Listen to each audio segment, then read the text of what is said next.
भात पीताम्बरा दरुण बिंब फलाधरोष्ठा पूर्णेन्दु सुंदर मुखाद अरविंद नेत्रात् पुस्तात् परम किमपि तत्त्वमहं न जानी त्यक्त्याशुदुस्तज्य सुरेप्सित राज्य लक्ष्मी धर्मिष्ठ आर्य वचसा यदगादरण्यम् माया मृगम दैत्येप्सित मन्वधावद वंदे महापुरुष ते चरणारविंदम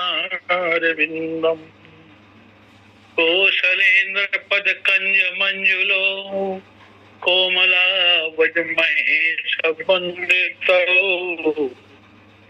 जानकी करतरोज लालितो चिंतकस्य मन भिंग संगिनो जासु बाहुबल गर्वित राम सहित परिवार निस दिन मम रक्षा करत जय श्री पवन कुमार। ये हो हनुइत न कर दो मन मानस में रस राम का भर दो राम कथा प्रति सास बसे सिय राम करू पहिए धर दो लेखनी तुलसी की मसी और अक्षर शंकर मानस की पूजी प्रेम की मूरत भाव भरत आशीष सिया कर पंकज की पूजी प्रेम की मूरत भाव भरत आशीष सिया कर पंकज की। भगवत भगवान की जय। राम कथा सत्संग लिंक से जुड़े हुए सभी संतों को, मित्रों को, विद्यों को, कथा के रसिक श्रोताओं को, मातृशक्ति को और हमारे संचालक श्रद्धेय श्री पटेल जी को आप सबको सादर वंदन नमन करते हुए आइए दान भुसुंडी गरुड़ संवाद में जानी भक्ति अंतर के सकल कहु प्रभु कृपा निकेता। श्री गरुड़ जी जो पक्षियों के राजा हैं और कागभुसुंडी जी जो सबसे निकृष्ट पक्षी हैं, पक्षियों में जैसे चांडाल माना गया है, उनको कह रहे हैं सकल कहु प्रभु कृपा निकेता। आप तो कृपा के निकेत हैं। पूछ कौन रहा है? क्या पूछ रहा है? तो ज्ञानी और भक्त में अंतर क्या कुछ अंतर है? है तो क्या अंतर? यद्यपि गरुड़ जी ने भगवान कागभुसुंडी जी से कई प्रश्न पूछे और कागभुसुंडी जी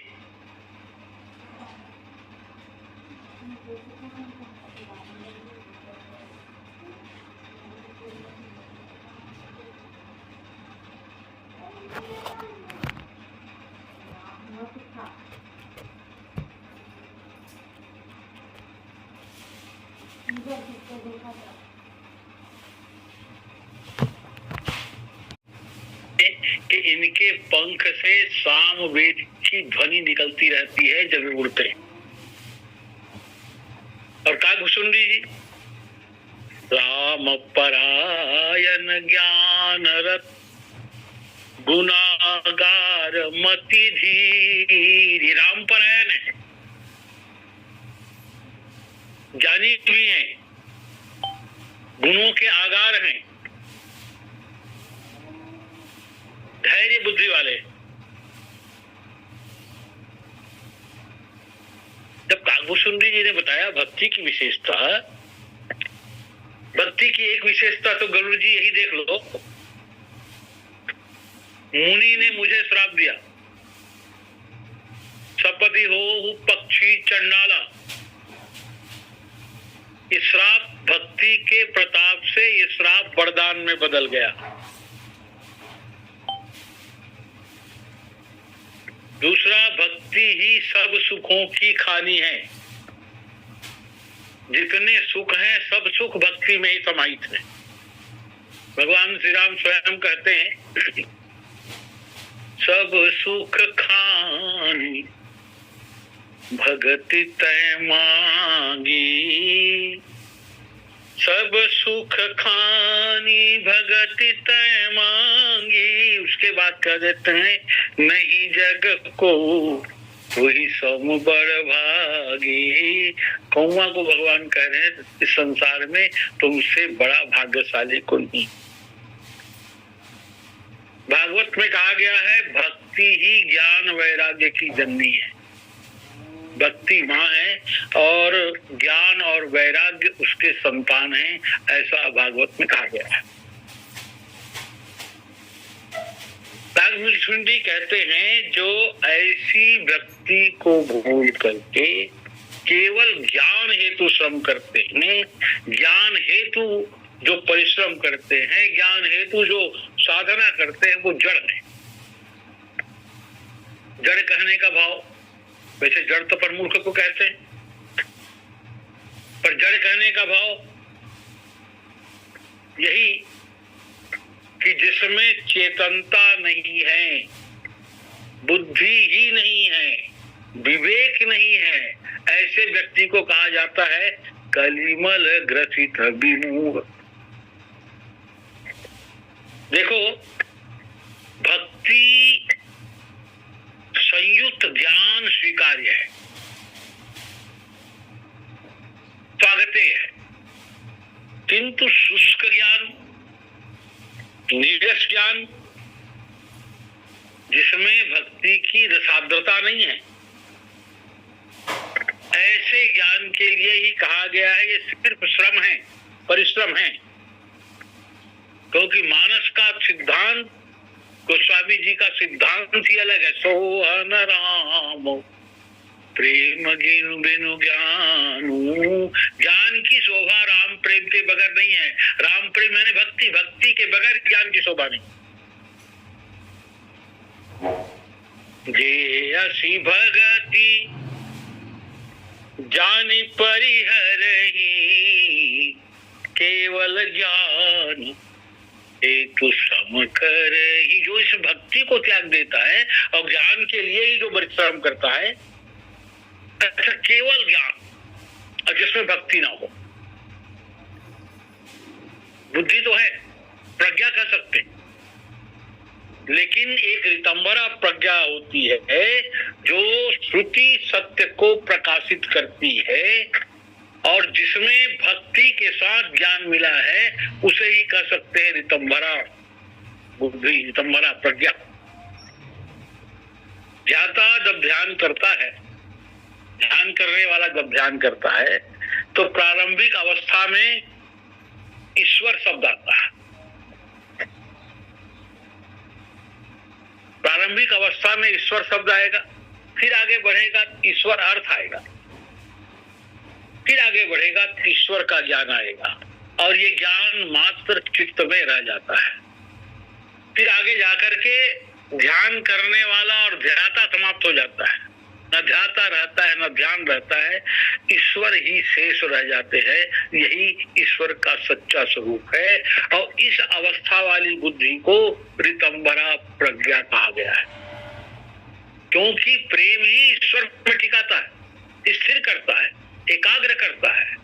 ध्यान और ध्यान करने वाले का मन अगर प्रेम नहीं है तो ईश्वर में टिक ही नहीं सकता, ईश्वर में स्थिर हो ही नहीं सकता। अब बिना रितंबरा प्रज्ञा वाला ज्ञान ही केवल ज्ञान है और बिना भक्ति के जो ज्ञान चाहता है, जिसको भक्ति नहीं चाहिए सिर्फ ज्ञान चाहता है, तो ज्ञान दीपक प्रसंग में उसके लिए भी चर्चा है,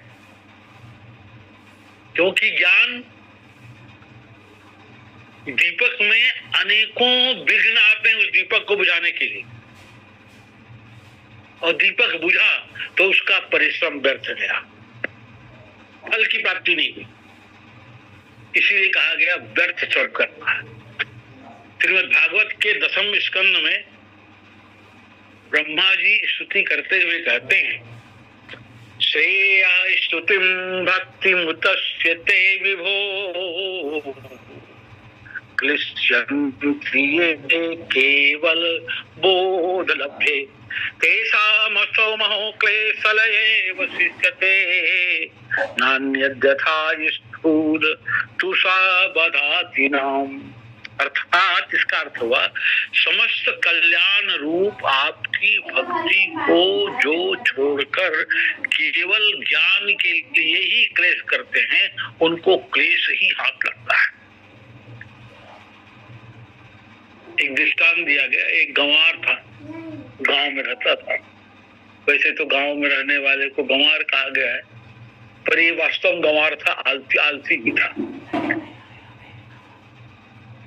उसने देखा किसान तो धान को कूट करके चावल निकालता है और उस चावल को पकाकर खाता है,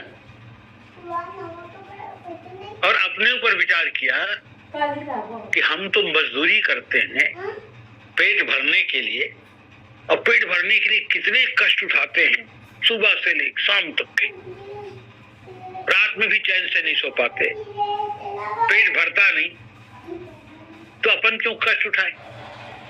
खेत में तो बहुत धान पड़े हुए, उसे उठा लेते हैं, अब कूट कर खा लेंगे। काहे को मेहनत करने जाएंगे, अल्लाह दे खाने को तो कौन जाए कमाने को। अब वो बेचारा खेत में गया,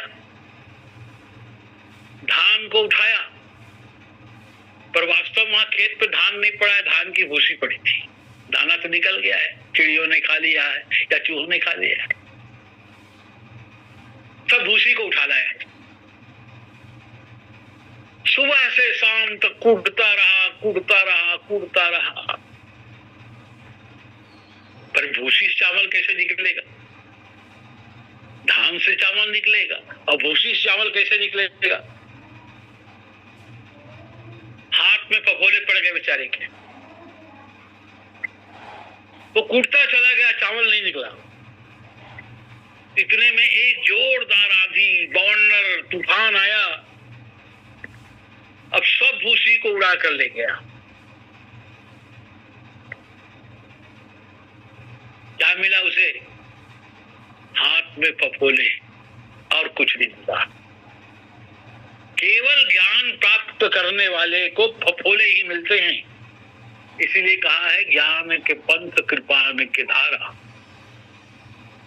जे असी भगति जानी परिहर ही, केवल ज्ञान हेतु सम कर ही। अच्छा, गोस्वामी तुलसीदास जी ने इसमें और एक दृष्टांत दे दिया, और इस दृष्टांत से बढ़कर एक दृष्टांत क्या दिया? ते जड़ काम धेनु गृह त्यागी, खोजत आक फिरही पयलागी। जो घर में कामधेनु को त्याग कर दूध के लिए आग खोजते हैं। आग को कहीं कहीं मुदार भी कहा गया है। क्या त्यागते हैं कामधेनु यानी व्यक्ति? मदार का दूध यानी केवल ज्ञान। उस मूर्ख ने देखा, एक व्यक्ति ने दवाई के लिए आग के पेड़ से, मदार के पेड़ से दूध निकाला। दवाई का उपयोग था, उसको काम था, बेचारा गया और दूध, दवाई वैद्य ने बताया था, दूध लिया। और मूर्ख देख रहा था, उसने देखा, अरे जब पेड़ से या आग के पेड़ से दूध निकलता है तो हमें काहे को कामधेनु गाय को काहे पाल के रखे? इनको पालने में बड़ी तकलीफ है। चारा खिलाओ, पानी पिलाओ, खल्ली खिलाओ, दाना खिलाओ, बाहर चारा चराने जाओ, बड़ा मेहनत है इसमें, तो अपन क्यों मेहनत करें? और खर्च ज्यादा है, तो क्यों ना आग के पेड़ से दूध प्राप्त कर लिया जाए? ये तो सरल है। तो कामधेनु को, अरे गाय को घर से निकाल दिया, दूध का काम तो हमारा इस पेड़ से चल जाएगा। तो आग के दूध लेने चला। अब देखो, आग के पेड़ या मदार के पेड़ में इतना दूध कहाँ मिलेगा? आवश्यकता की पूर्ति हो इतना दूध कहाँ मिलेगा? अब खोजता फिर रहा है, और खोजते खोजते धोखे से आंख में वो आंख का दूध लग गया, अंधा हो गया। और संकेत क्या है इसमें? अरे भक्ति के लिए कहीं जाने की जरूरत नहीं है। भक्ति किसी मंदिर में होगा ऐसा नहीं है, भक्ति समुद्र के किनारे होगा ऐसा नहीं है, भक्ति अयोध्या में ही होगा ऐसा नहीं है, भक्ति वृंदावन में ही हो सकता है ऐसा नहीं है। अरे भक्ति तो आप जहां बैठे वहीं कर सकते हैं, क्योंकि भक्ति वो कामधेनु है जो सबको उपलब्ध है। अब इससे जब चाहे जितना दूध प्राप्त कर दो। कामधेनु समस्त कामनाओं की पूर्ति करती है, उसी प्रकार भक्ति भी समस्त कामनाओं की पूर्ति करती है। इसीलिए कहा कि सब सुख खानी भगत तय मांग। भागवत में भी कहा कि असल सुख तो भक्ति नहीं है, भक्ति ही असली सुख है। असली सुख क्या है? जिसे कुछ चाहिए ही नहीं, और जब तक चाहिए तब तक दुख है। और चाहिए किसको नहीं? जिसने अपने मन को भगवान को समर्पित कर दिया हो। मयि अर्पित मनः सम्य निरपेक्षस्य सर्वतः, जिसने सब कुछ मुझे समर्पित कर दिया है, उसे फिर सुख चाहिए।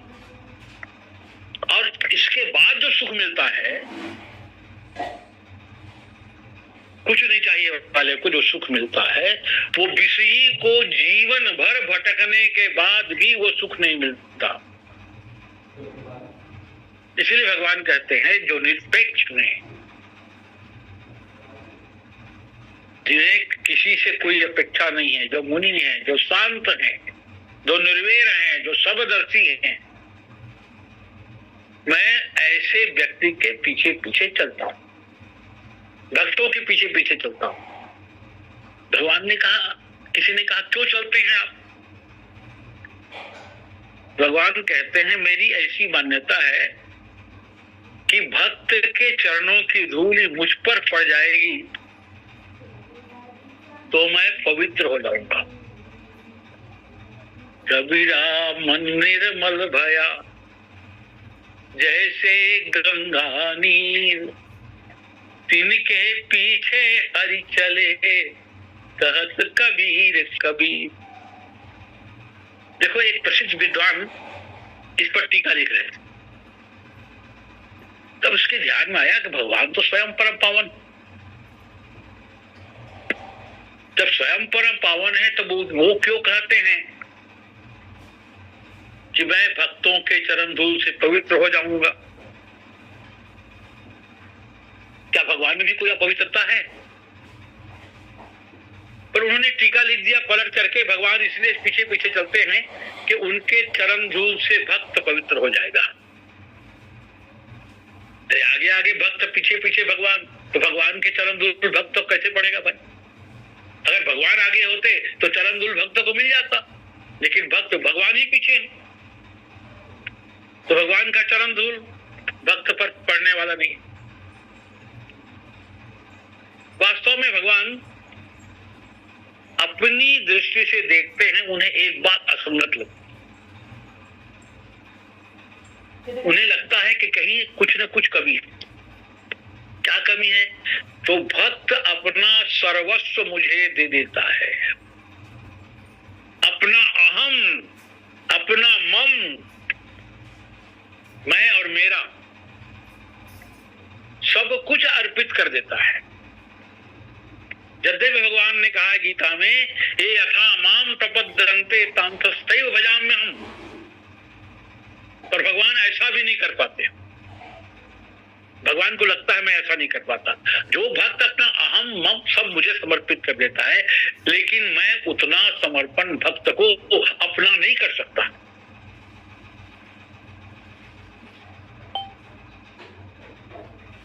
मैं भगवान को अपना सब कुछ समर्पित कर ही नहीं पाता।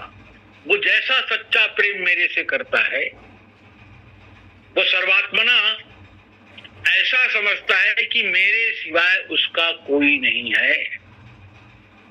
भक्त यही समझता है, मेरे तो एकमात्र प्रभु हैं और भगवान के सिवाय मेरे और कोई नहीं है। वैसा ही सच्चा प्रेम अगर मैं भी करूं कि तुम्हारे सिवाय मेरा और कोई नहीं है, भगवान ऐसा नहीं कर सकता, तुम्हारे सिवाय मेरा और कोई नहीं है। अगर भगवान ऐसा कह दे तो भगवान फिर एक भक्त के होकर रह जाए, यहाँ तो अनेकों भक्त हैं। तो भगवान कहते हैं बस यही चूक होती है, मैं हर भक्त को कह देता हूं मैं तुम्हारा हूं, मैं तुम्हारा हूं, मैं तुम्हारा हूं, न जाने मेरे कितने भक्त। इसी कारण भगवान को अपने में कमी अनुभवित होता है, कमी लगती है। भक्त तो मुझे सच्चे दिल से मैं और मेरा अर्पित कर देता है, पर मैं भक्त के प्रति माया रखता हूं, कुछ दूरी बना के रखता हूं, कपट रखता हूं। मैं भले अपने भक्त से कह देता हूं मैं तेरा ही हो गया, ये मेरा कपट है। इसी कपट के निवृत्ति के लिए भक्तों के चरण धूल को भगवान अपने सिर पर लगाते हैं, हृदय पर लगाते हैं और कहते हैं भगवान तू बड़ा मैं छोटा, तू सच्चा मैं कच्चा, भगति ही ज्ञानी नहीं कछु भेदा, उभय हरहि भव संभव खेदा। तब नाथ मुनीस कहीं कछु अंतर, सावधान सुन सावधान सो तुम विहंगवर। यद्यपि ज्ञान में ज्ञानी में भक्ति में भक्त और ज्ञान में कोई अंतर नहीं है, दोनों के द्वारा संसार छूटता है, ज्ञान में भी छूटता है और भक्ति में भी छूटता है। भव प्रवाह का दुख दोनों माध्यमों से मिट जाता है। पर मुनीश्वर जो शास्त्रों के ज्ञाता है, जिन्होंने अनुभव किया है, ठीक ठीक चिंतन किया है, ठीक ठीक मनन किया है, वही कुछ अंतर बताते। पहला अंतर तो देख लो, ज्ञानी गरुड़ होता है और भक्त कौवा होता है। हम में तुम में देख लो, आप हैं ज्ञानी और मैं हूं भक्त। अब आप हैं सर्वश्रेष्ठ पक्षी और मैं हूं चंडाल पक्षी। आप भगवान को अपने ऊपर बिठाते हैं, आप भगवान के वाहन हैं।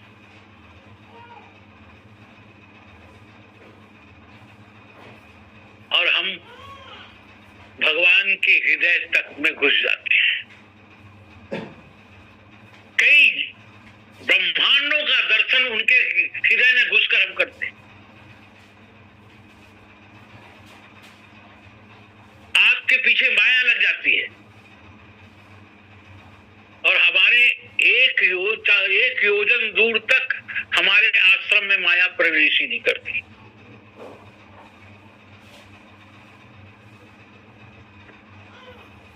इसका अर्थ है ज्ञान सबाध्य है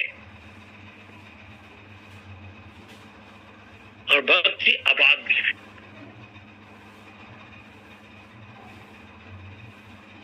ज्ञान सीमित है और भक्ति असीमित है, इसलिए ज्ञान कठिन है, भक्ति सरल है।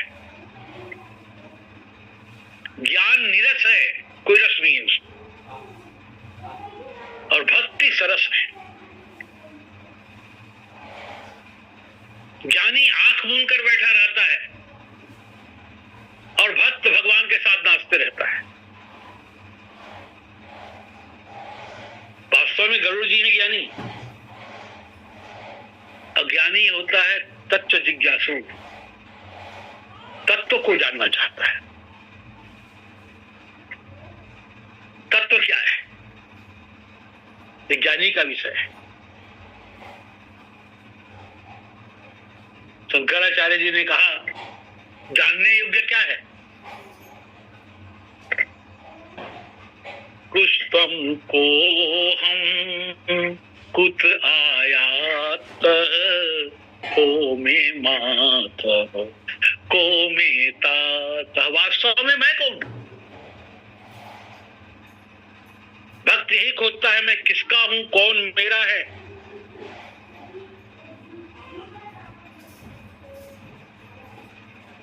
मैं किसका हूं, कौन मेरा है, तो भक्त को उत्तर मिल जाता है मेरे तो गिरधर गोपाल दूसरा न कोई।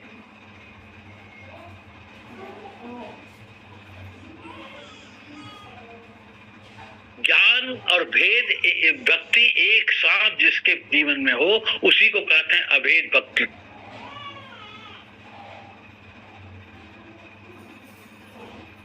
और अभेद भक्ति वालों को चारों प्रकार की मुक्तियां प्राप्त होगी। और जिसने भेद भक्ति किया, अस कही सर्वंग से अस कही योग अग्नित तनु जारा और राम कृपा वैकुंठ सिधारा ताते मुनि हरिलीन भयऊ अप्रथम ही भेद भगति वर लयऊ। सिर्फ भक्ति हो तब कहा गया ज्ञान। अच्छा, ज्ञान की अपनी महिमा है, विशेष महिमा है। हमारे शास्त्रों ने, हमारे गोस्वामी तुलसीदास जी भी कहते हैं नहीं दुर्लभ कछु ज्ञान समाना। सबसे दुर्लभ अगर कोई है तो ज्ञान है। कहां से प्राप्त होगा ज्ञान? कहीं बाहर से नहीं आएगा। साइकिल का ट्यूब पंचर है, पंचर सुधार दो फिर हवा भर दो, ऐसा नहीं। ज्ञान आपके पास है, आपके अंदर है, सबके अंदर ज्ञान है। ज्ञान नहीं अभी पैदा होगा, ज्ञान जमाने से पैदा हो चुका है, जब भगवान के साथ ज्ञान पैदा हुआ है। और सब ज्ञानी, बस उसका अनुभव नहीं है। हम ज्ञान की ओर भागते, जड़ पदार्थों की ओर भागते, चेतन की ओर नहीं भागते।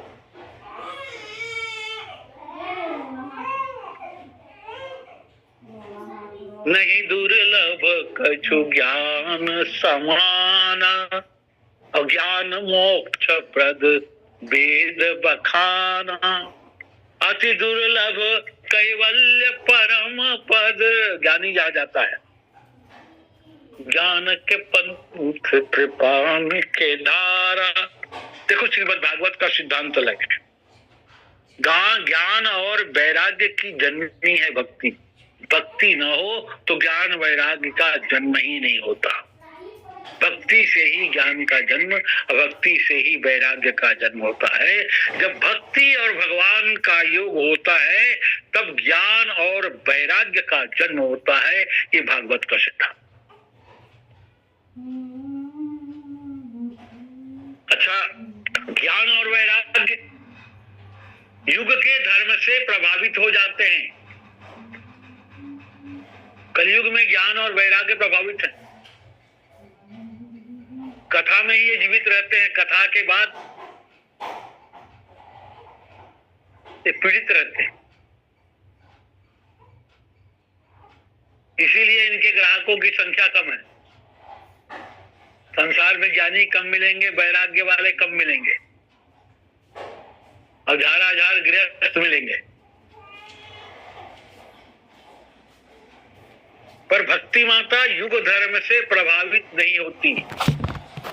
उसे न कलयुग प्रभावित कर सकता, न कोई युग प्रभावित कर सकता।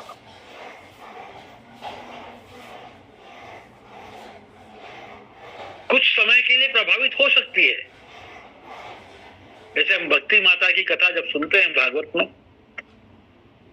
तो एक स्थान विशेष बताया गया जहां भक्ति माता प्रभावित होती है। वो स्थान गुजरात जीर्णताम गते, जहां भक्ति कमजोर पड़ जाती है, जीर्ण पड़ जाती है, वो स्थान है गुजरात। पर भक्ति माता सदा युवा रहती है, सदा युवा। इसीलिए भगवान भी सदा युवा। भगवान ही सदा युवा नहीं रहते, भक्ति भी सदा युवा युवती है।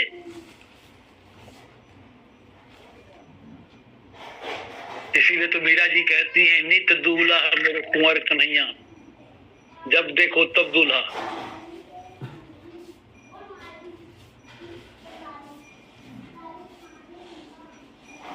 इसीलिए भक्ति के आकर्षण में जो फंस जाता है, इतनी सुंदर युवती है भक्ति माता कि जो उसे देखता है उसे लगता है कि इसे मैं मां बना लूं, भक्त बन जाता है। भक्ति का आकर्षण व्यक्ति को भक्त बना देता है। ज्ञान का अर्थ है पता लगना, अरे पता लगा लेना। ज्ञान में सिर्फ पता लगता है, उसके आगे एक शब्द और आता है विज्ञान। विज्ञान माने प्राप्त कर लेना।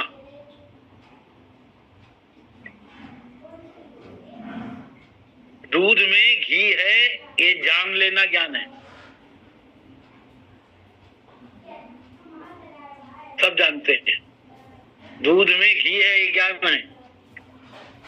पर दूध से घी निकालने की जो विधियां हैं उसका पालन करते हुए घी को प्राप्त कर लेना वे विज्ञान।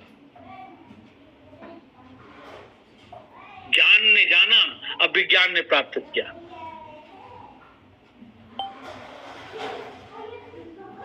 ज्ञानी घी को जानता भर है, पर उसका स्वाद तो भक्त उठाता है। घी का स्वाद भक्त उठाता है और ज्ञानी सिर्फ जान के रह जाता है।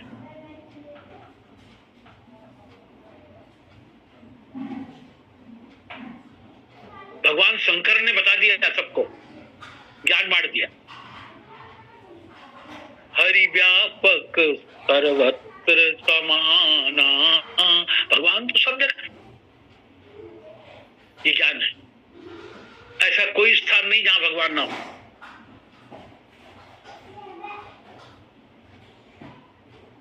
इसीलिए भगवान मनु शतरूपा के सामने आए, प्रकट हुए तो कहां से आए? गोस्वामी जी ने किसी लोक का नाम नहीं दिया, जरा भी चूक गोस्वामी जी ने अपने सिद्धांतों में नहीं किया, धोखे में भी नहीं किया। जब व्यापक है, हरि व्यापक सर्वत्र समाना, तो विश्ववास प्रगटे भगवान। कहाँ रहते हैं? विश्व में ही रहते हैं। कहाँ रहते हैं? जहां चाहो प्रकट कर लो, जहां से, सब जगह रहते हैं। ये ज्ञान है। तो विज्ञान क्या है? भक्तों के लिए, ज्ञानियों के लिए बता दिया गोस्वामी भगवान शंकर ने, हरि व्यापक सर्वत्र समाना। और विज्ञानियों के लिए, भक्तों के लिए बता दिया, प्रेम ते प्रगट होई मैं जाना। बस उनको प्रकट करने के लिए प्रेम ही चाहिए।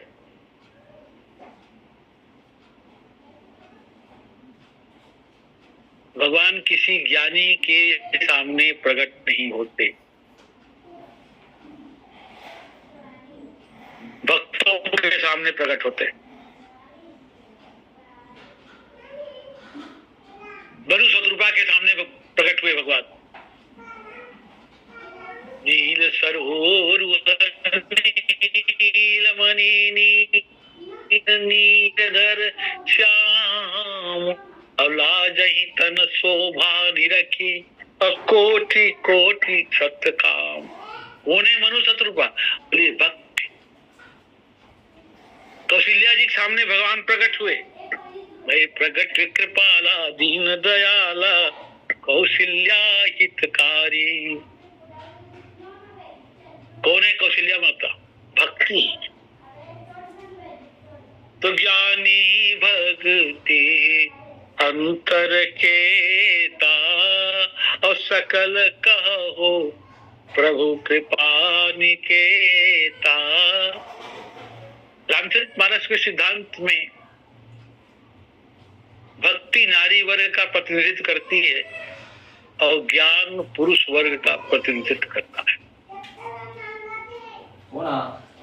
राम जी को साक्षात ज्ञान घन कहा। ज्ञान का प्रतिनिधित्व भगवान श्री राम करते हैं और भक्ति का प्रतिनिधित्व हमारी माँ जगजननी जनक नंदिनी सीता जी करती है। तो ज्ञानी और भक्ति का ज्ञान और भक्ति में नाता क्या है?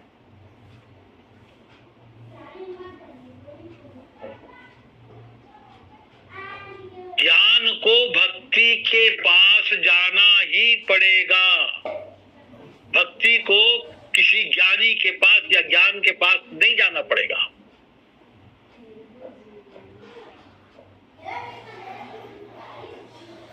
भगवान श्री राम को भक्ति माता के पास जनकपुर आना पड़ा। भक्ति माता को उठ करके जनकपुर नहीं जाना पड़ा।